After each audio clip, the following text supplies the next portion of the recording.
Os militares dos Estados Unidos criaram armamentos realmente impressionantes, mas existem algumas armas tão absurdas que nem eles mesmos ousariam usar, de balas impulsionadas por foguetes a bombas nucleares que armazenam galinhas vivas e até mesmo a bomba de morcego.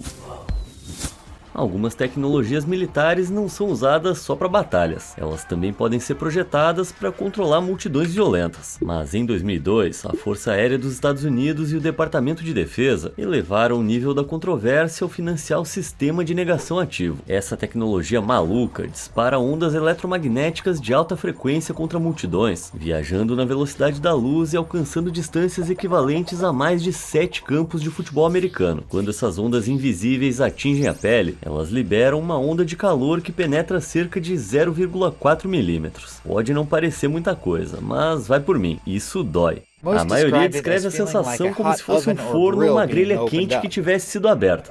Imagina um grupo de pessoas tentando invadir uma base militar. É só apontar esse sistema para eles e disparar. Olha só as pessoas se dispersando como se tivessem visto fantasma. Embora pareça só uma loucura de ficção científica, ela enfrentou a sua parcela de críticas. A força não letal deve evitar danos a longo prazo, e não se sabe muito sobre o quão seguras são essas ondas. Alguns temem que elas possam afetar seriamente áreas onde a pele de uma pessoa é mais fina, como nas pálpebras. De fato, apesar do primeiro protótipo ter sido implantado no Afeganistão em 2010, ele foi recolhido meses depois e nunca mais foi usado. Os detalhes sobre os motivos são escassos, mas pode ter a ver com o risco de queimar os globos oculares das pessoas. Dito isso, uma versão atualizada foi desenvolvida desde então, mas só foi demonstrada em militares e voluntários. Essa é uma tecnologia que os Estados Unidos simplesmente não conseguem justificar em operações militares reais. Imagina um satélite flutuando no espaço, carregando hastes de tungstênio de 6 metros de comprimento, que podem ser direcionadas e lançadas indo direto para a Terra. As hastes, que são quase 3 vezes mais densas que o aço, despencam em direção à Terra, ganhando imensa velocidade ao entrar na atmosfera. Quando atingem o alvo, estão a mais de 800 km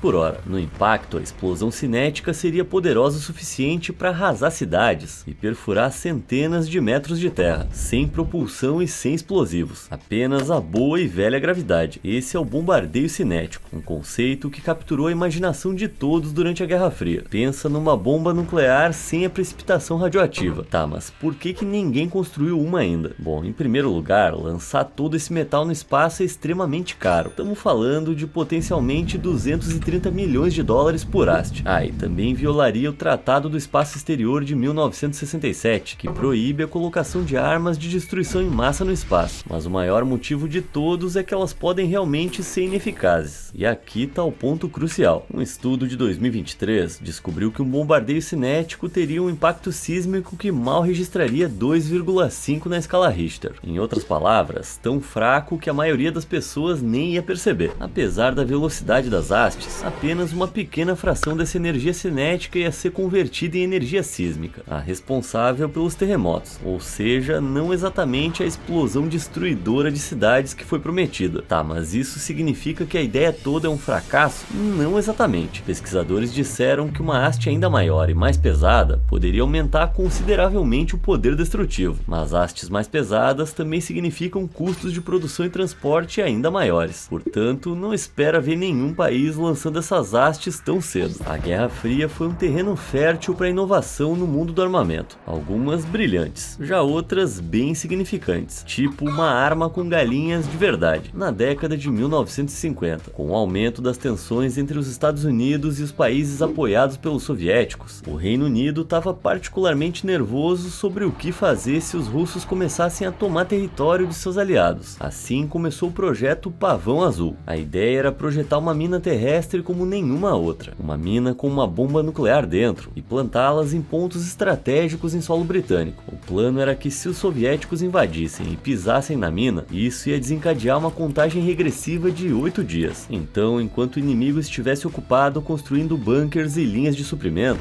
De repente, ia ter que lidar com uma explosão de 10 quilotons, quase do tamanho da bomba de Hiroshima, que eliminaria todos os soldados inimigos na área. Só tinha um pequeno problema. Os britânicos estavam preocupados que a bomba pudesse congelar no frio do inverno, tornando-a inútil e invalidando o plano. Então, qual foi a solução genial deles? Colocar uma galinha dentro da bomba. Ou melhor, várias galinhas. A ideia era que o calor corporal delas mantivesse a bomba operacional, mesmo em estações frias. Parece nada seguro? Parece, mas não se preocupe que eles colocaram ração para evitar que as aves bicassem os fios.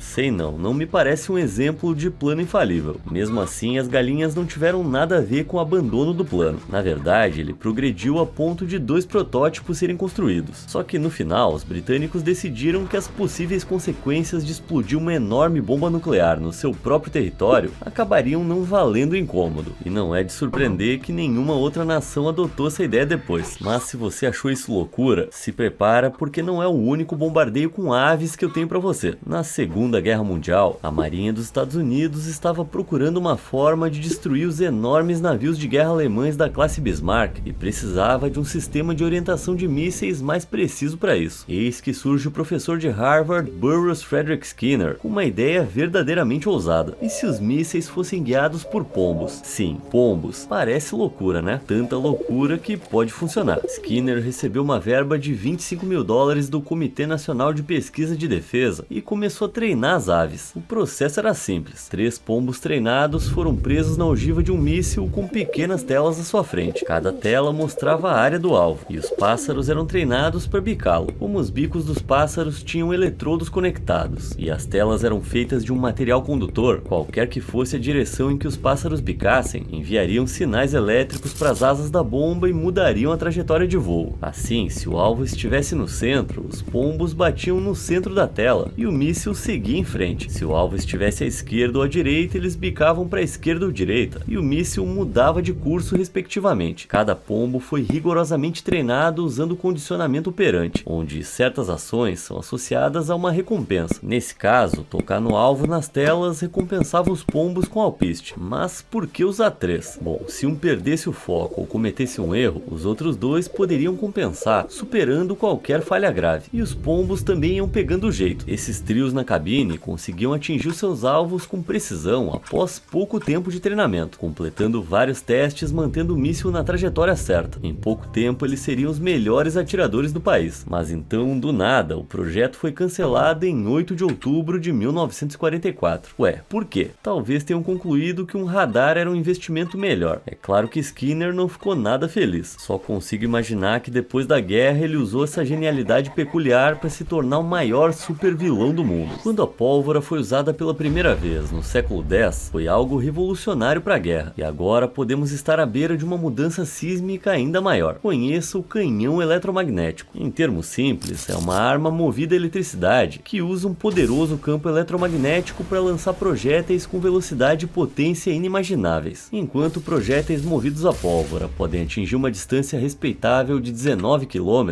um canhão eletromagnético pode lançar algo a mais de 400. E quando estamos falando de um projétil voando 7 vezes mais rápido que a velocidade do som, pode-se afirmar com certeza que essas coisas causam um grande impacto. Devido à alta velocidade, massa e energia cinética, o projétil nem precisaria conter explosivos para causar danos brutais. Portanto, não é surpresa que países ao redor do mundo estejam correndo para dominar essa tecnologia. A França e a Alemanha estão liderando a Agência Europeia de Defesa no desenvolvimento de seus próprios canhões eletromagnéticos. Enquanto isso, o Japão gastou mais de $50 milhões para tornar as superarmas viáveis na próxima década. E em 2023 eles realizaram o primeiro teste bem-sucedido do mundo, fazendo o disparo de um navio. E os Estados Unidos? Em 2007, a Marinha Americana ousadamente o chamou de a próxima geração de canhões navais e investiu pesado na tecnologia de canhões eletromagnéticos. Mas depois de gastar mais de $500 milhões ao longo de 15 anos, eles tinham pouco a mostrar e acabaram desistindo em 2021. Desde então, quase não houve notícias sobre novos investimentos. Talvez um dia eles consigam trazer essa arma de volta. Digamos que você veja uma posição fortificada em território inimigo e queira reduzi-la a pó, mas seu enorme equipamento de artilharia não consiga chegar perto o suficiente. O que você faz? Você constrói uma plataforma móvel de lançamento lançamento de foguetes com 24 canos. Pelo menos foi isso que a União Soviética fez na década de 80. O TOS-1 foi projetado para atingir alvos estacionários a curta distância, disparando mísseis não guiados diretamente para onde você apontar, sem manobras elaboradas, apenas poder de fogo puro. Seus foguetes termobáricos absorvem oxigênio para criar uma intensa bola de fogo, gerando uma onda de choque muito mais forte que uma ogiva comum. Embora tenha sido criado há mais de 40 anos, o TOS-1 foi mais utilizado na guerra da Rússia com a Ucrânia, onde vários modelos foram retirados do armazenamento e levados para o campo de batalha. Mas então, por que os Estados Unidos se mantêm afastados dessa arma? Bom, apesar da sua capacidade devastadora, ela tem algumas desvantagens. Para começar, esses foguetes termobáricos são super potentes, mas ridiculamente imprevisíveis. Eles explodem criando uma nuvem de aerossol que se inflama, então qualquer coisa que diminua a capacidade dos gases de se espalhar pode enfraquecer seriamente seu poder explosivo. Isso significa que coisas tão simples quanto chuva e altitude podem transformar todo esse impacto em pouco mais que um rojão. E como o TOS-1 precisa chegar bem perto do alvo, ele se torna uma presa fácil para a nova geração de drones. Agora, os Estados Unidos têm a sua própria versão disso, algo chamado M270. Ele tem metade dos canos de um TOS-1, mas fora isso, supera o seu rival russo em todos os aspectos. O M270 pode disparar de mais longe e lança ogivas padrão, que podem não ter o mesmo poder de foguete termobárico, mas são bem mais consistentes. Isso não significa necessariamente que os dias do TOS-1 estejam contados. Melhorias no poder de fogo e no alcance podem estender a vida útil dessa arma. Ainda assim, parece colocar um motor potente numa relíquia antiga. Talvez em breve seja a hora de aposentar esses senhores. Em 2012, o exército dos Estados Unidos construiu uma arma tão inacreditável que a princípio eu achei que era alguma coisa tirada de um filme de ficção científica ruim. E sabe por quê? Porque ela podia disparar raios guiados a laser. É isso mesmo. Essa arma maluca consegue disparar um laser de altíssima potência usando inacreditáveis 50 bilhões de watts. Para você ter uma ideia, a maioria das grandes cidades consome menos energia que isso. Mas aqui tá um ponto. Eles disparam laser por apenas 2 trilionésimos de segundo. Não é necessário mais tempo. Com um laser tão poderoso, seu campo eletromagnético é forte o suficiente para arrancar instantaneamente elétrons das moléculas de ar, criando o plasma. O plasma conduz eletricidade muito melhor que o ar comum. Então, ao posicionar o laser perto de uma fonte de alta tensão, a eletricidade vai ser disparada ao longo do plasma em direção ao alvo. Primeiros testes mostraram potencial, mas o projeto acabou sendo abandonado por volta de meados da década de 2010, juntamente com qualquer menção a ele nos arquivos da CIA. Talvez não fosse tão confiável quanto eles esperavam, ou talvez a conta de luz equivalente a Las Vegas funcionando por uma fração de segundo tivesse pesando muito no bolso. A gente jamais vai saber, mas há algumas pessoas tentando ressuscitar essa tecnologia impressionante. Em 2018, uma equipe na Suíça estava usando a mesma tecnologia laser, mas em vez de direcionar raios para alvos, eles estavam tentando desviar de áreas sensíveis, como redes elétricas e aeroportos. Ao disparar lasers para longe dessas áreas durante tempestades, eles conseguem fazer com que os raios atinjam o plasma e o desviem em mais de 45 metros. Impressionante, né? E não são só os governos que estão trabalhando nisso. Esse cara resolveu construir o seu próprio canhão de raios, chamando-o de canhão de plasma Lorentz. Em vez de um laser, ele usou um fio pelo qual aplicava 240 mil volts, vaporizando e criando o mesmo fluxo de plasma. Então, assim como na versão do exército, ele disparava eletricidade através do plasma para atingir o alvo. Inacreditável. Eu diria para você não fazer isso em casa, mas considerando que você ia precisar de umas 20 mil baterias de carro para fazer isso, eu não vou ficar preocupado. Em 2019, pesquisadores da Universidade de Southampton realizaram um experimento ousado. Simularam o processo que leva à criação de um buraco negro. Claro, foi em uma escala minúscula, mas as implicações são enormes. Um dia poderemos ser capazes de construir o nosso próprio buraco negro e usá-lo como arma. Buracos negros normalmente se formam quando uma estrela antiga colapsa sob o próprio peso, causando uma explosão massiva e deixando para trás um núcleo denso e infinitamente comprimido. Eles são incrivelmente poderosos, sugando tudo ao redor, inclusive a luz. Portanto, ter o poder de liberar um na Terra ia ser uma mudança de rumo terrível em uma guerra. Ah, mas tudo bem, a gente deve estar longe de conseguir criar um desses, né?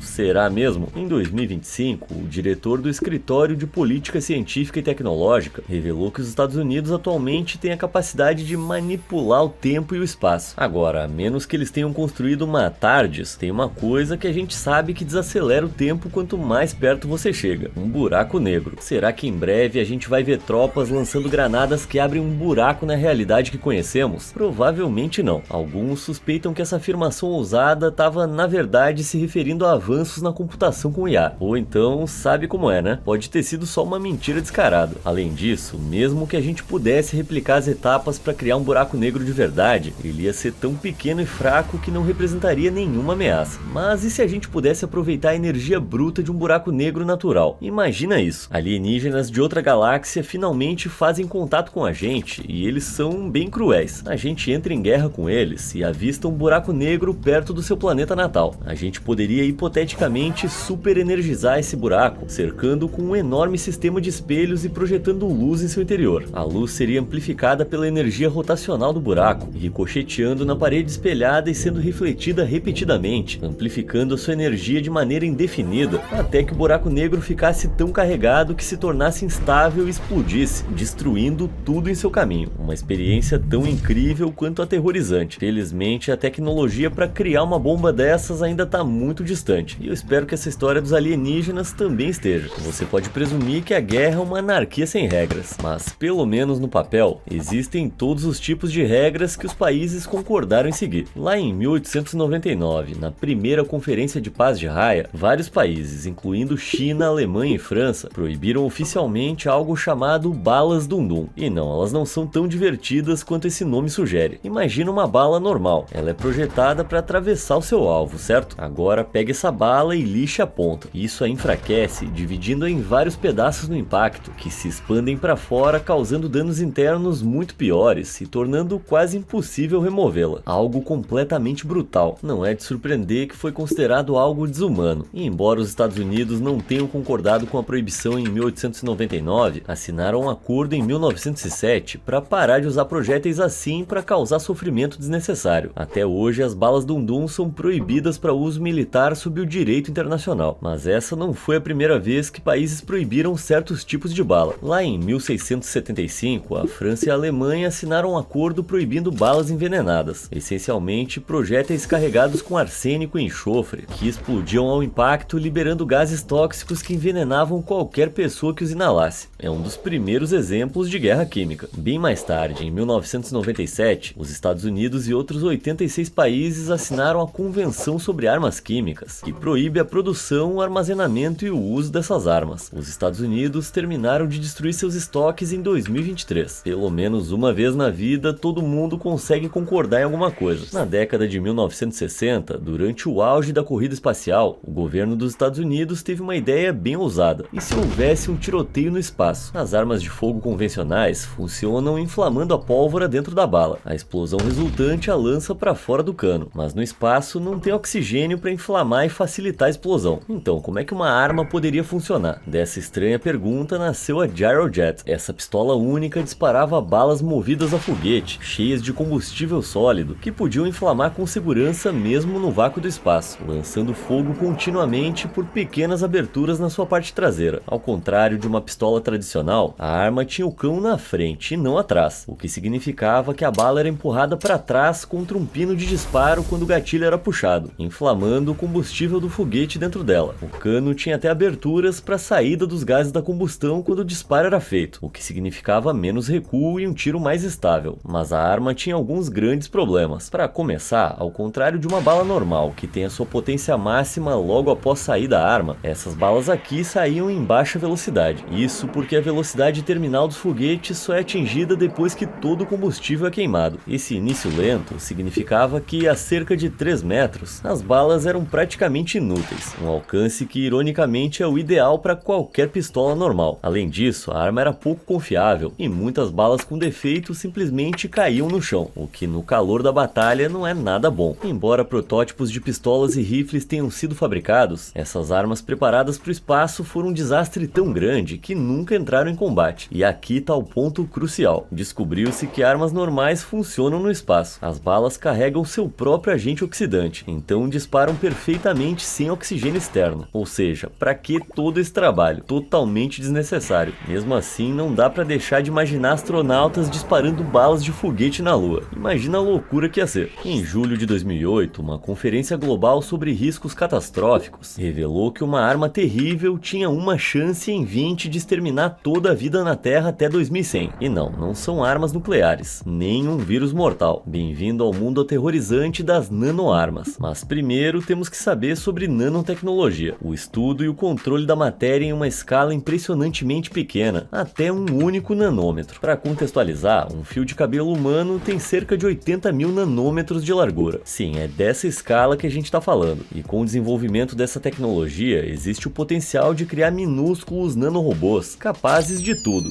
desde destruir células cancerígenas até se tornarem armas devastadoras. Essas máquinas microscópicas poderiam ser usadas para todos os tipos de missões secretas, de espionagem a assassinatos. Imagina enviar um monte delas pelo nariz do seu inimigo e depois só apertar um botão de autodestruição. Ninguém jamais ia saber. Assustador pensar nisso, né? Mas existe uma possibilidade ainda mais sombria e aterrorizante: nanorobôs que se autorreplicam. Essa teoria, chamada de pesadelo da gosma cinzenta, detalha um cenário apocalíptico onde nanorobôs capazes de fazer cópias exatas de si mesmos se multiplicariam descontroladamente até consumir toda a matéria orgânica da Terra, transformando em mais nanorobôs. Se você acha que isso soa como ficção científica, é porque é. Bom, pelo menos por enquanto. Mas com o avanço da inteligência artificial e da tecnologia robótica em todo o mundo, não é inimaginável que em alguns anos a gente possa ver isso se tornar realidade. É um futuro que eu fico feliz que ainda não tenha chegado. Na década de 1990, quando o exército dos Estados Unidos decidiu substituir os seus fuzis M16 e M4 obsoletos, a fabricante de armas alemã Heckler & Koch viu uma oportunidade de ouro: criar o fuzil definitivo, o XM29. Essa fera tinha tudo: um sistema de carabina moderno e um lançador de granadas de 6 tiros, que não só lançava granadas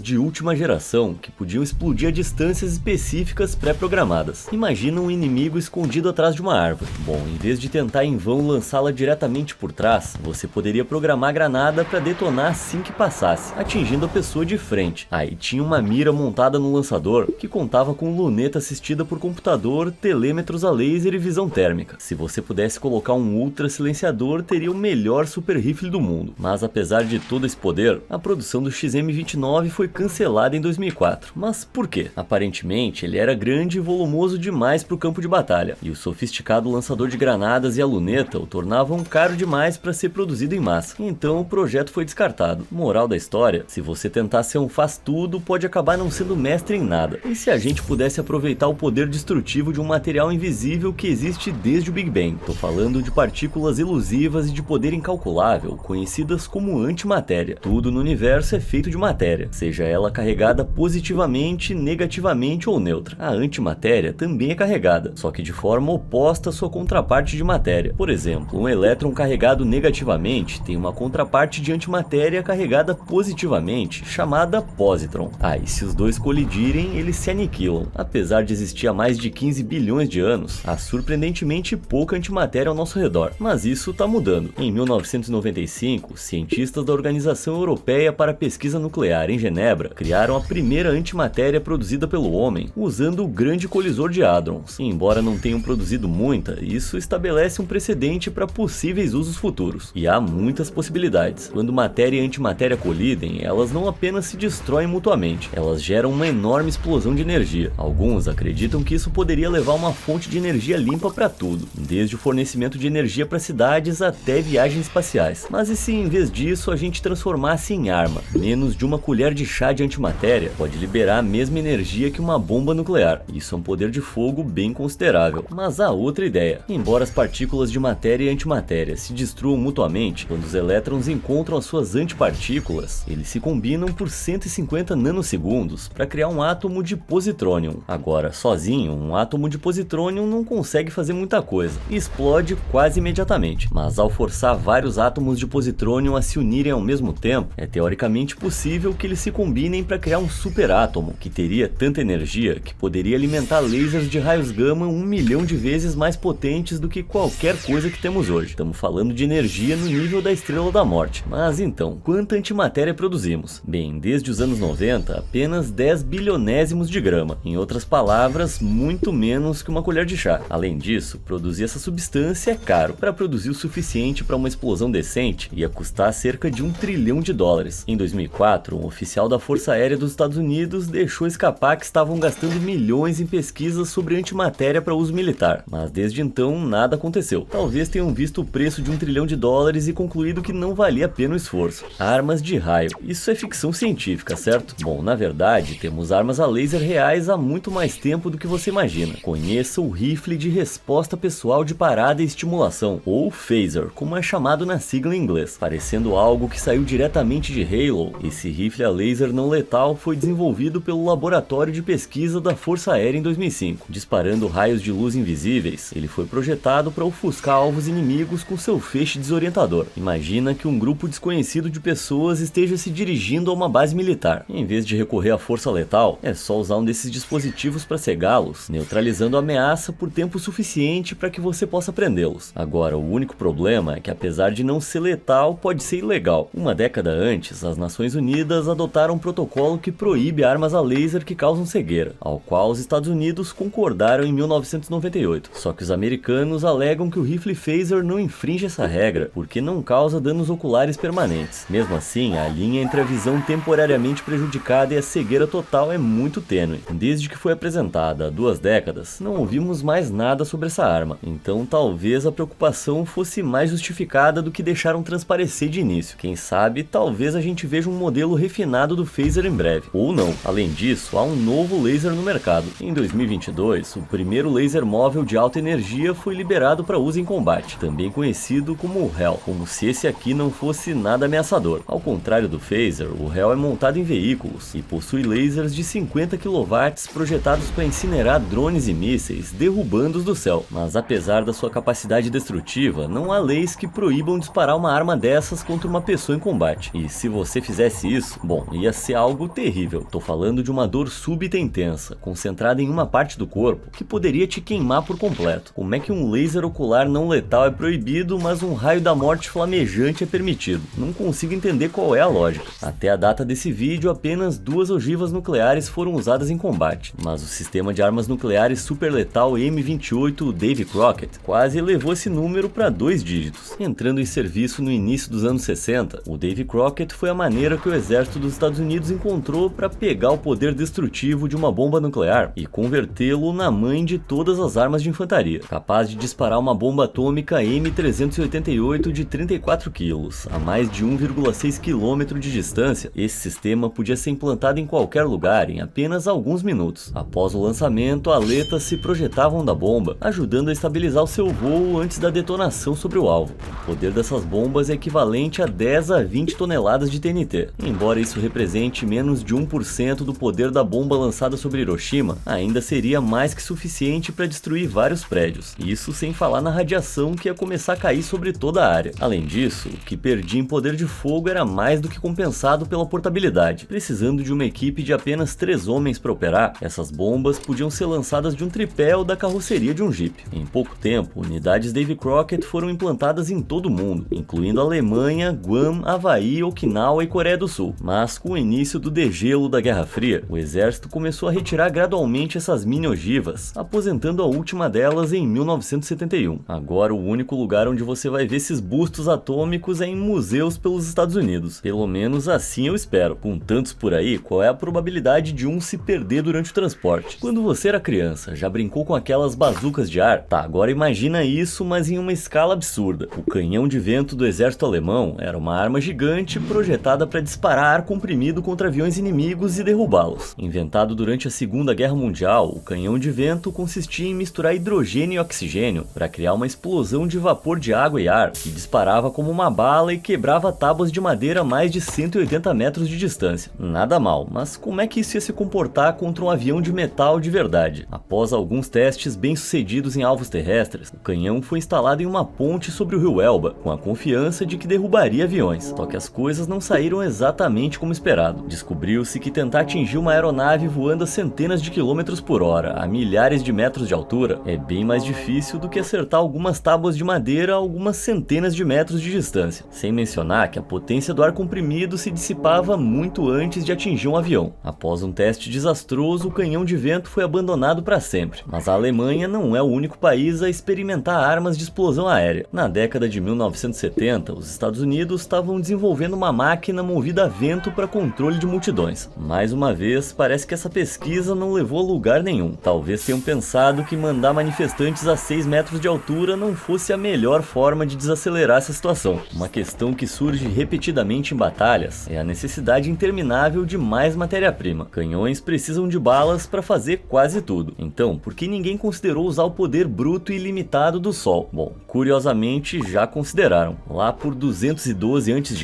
quando Roma estava em guerra com Siracusa, o inventor Arquimedes supostamente construiu uma série de espelhos de cobre que concentravam a luz solar. Reza a lenda que, apontando os espelhos no ângulo certo, eles iam refletir os raios solares em um feixe intenso que poderia incendiar navios inimigos. Imagina aquele garoto esquisito da escola que ficava queimando formigas com a lupa, só que numa escala enorme. Apesar do aparente sucesso desses espelhos, não veríamos ninguém tentar replicar essa estratégia até a Segunda Guerra. Após a queda da Alemanha em 1945, os aliados descobriram um número impressionante de protótipos de armas inacabados, mas de longe o mais extravagante era o esquema de um enorme espelho espacial com 9 km² de área. Flutuando a cerca de 8.000 km da superfície do planeta, soldados dentro do disco iam receber ordens da Terra para girá-lo até a posição correta usando propulsores de foguete embutidos. A curvatura do espelho então ia concentrar um raio hiperpoderoso de radiação solar em alvos inimigos na Terra. Cientistas alemães afirmavam que o raio seria capaz de queimar cidades inteiras e até mesmo evaporar partes inteiras do oceano, pintando uma visão incrivelmente apocalíptica. Tudo isso é muito ambicioso, principalmente quando a gente lembra que o primeiro objeto humano colocado em órbita só aconteceu mais de uma década depois da guerra. O plano era que os astronautas usassem sapatos magnéticos para superar a ausência de gravidade e reabastecessem o seu suprimento de oxigênio usando uma espécie de plantação de abóboras a bordo. Felizmente, o projeto foi abandonado após a Alemanha perder a guerra, e apesar de terem reunido todas as suas pesquisas, os Estados Unidos nunca fizeram planos para lançar o seu próprio espelho, fosse por ser absolutamente caro ou porque a ideia de viver à base de vapores de abóbora parece bem desagradável, não se sabe ao certo motivo. Imagina 1 milhão de morcegos caindo do céu, pousando em cada canto da sua cidade. Então, quando você menos espera, todos explodem instantaneamente em bolas de fogo, incendiando tudo em seu caminho. Parece um pesadelo, né? Mas no auge da Segunda Guerra Mundial, isso quase se tornou realidade. Em 1942, dentista durante o dia e aspirante a inventor à noite, Little Adams apresentou sua ideia bizarra de bomba de morcego ao exército dos Estados Unidos. O plano era prender bombas incendiárias em mais de 1.000 morcegos e depois armazená-los em um tubo de 1,5 metro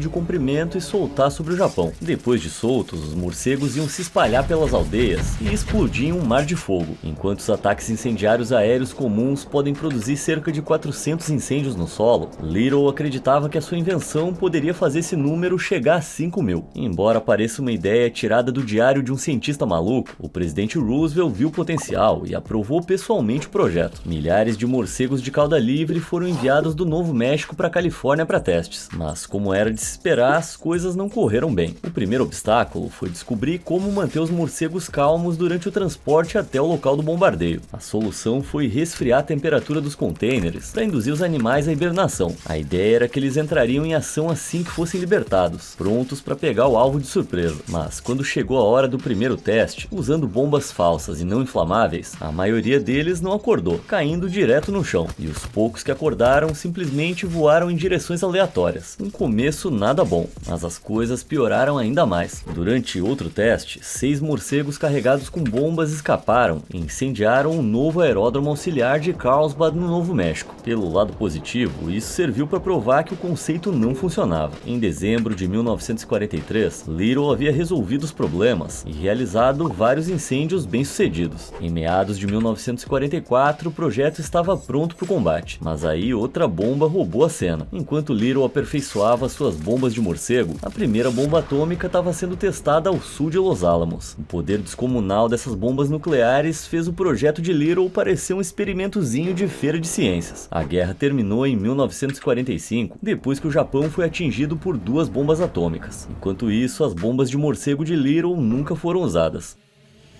Já chega de tanta arma, potência e explosão por hoje. Qual dessas invenções mais te impressionou? Me conta nos comentários e eu te vejo na próxima. Obrigado por assistir.